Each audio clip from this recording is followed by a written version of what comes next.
नमस्कार, मेरे चैनल अवधि बहार में आपका स्वागत है।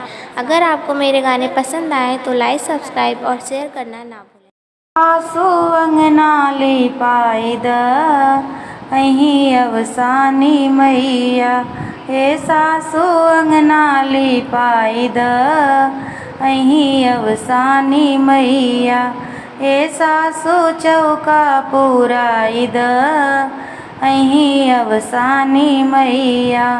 कलसायौ दीना मैया के मने भावे, कलसायौ दीना मैया के मने भावे, हे सासु दीना जलाइद अहीं अवसानी मैया, हे सासु दीना जलाइद अहीं अवसानी मैया, हे सासु अंगना लिपाइद अहीं अवसानी मैया, हे सासु गोतनी बोलाइल अहीं अवसानी मैया। लैया चनवा मैया के मने भावे, लैया गुड़वा मैया के मने भावे, हे सासु लड्डू मंगाइद अहीं अवसानी मैया, हे सासु चनवा भुजाइद अहीं अवसानी मैया, हे सासु अंगना लिपाइद अहीं अवसानी मैया, हे सासु चौका पुराइद अहीं अवसानी मैया।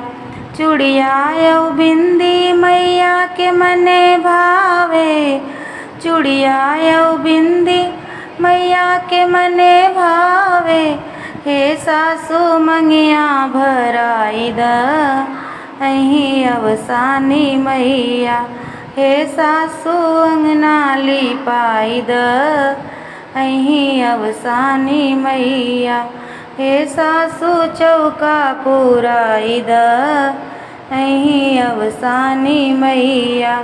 बिछिया पायल मैया के मने भावे, बिछिया पायल मैया के मने भावे, हे सासु रंगना लगाइल अहीं अवसानी मैया, हे सासु अंगना लिपाइद अहीं अवसानी मैया, हे सासु चौका पुराइद अहीं अवसानी मैया, हे सासु गोतनी बोलाइद अहीं अवसानी मैया।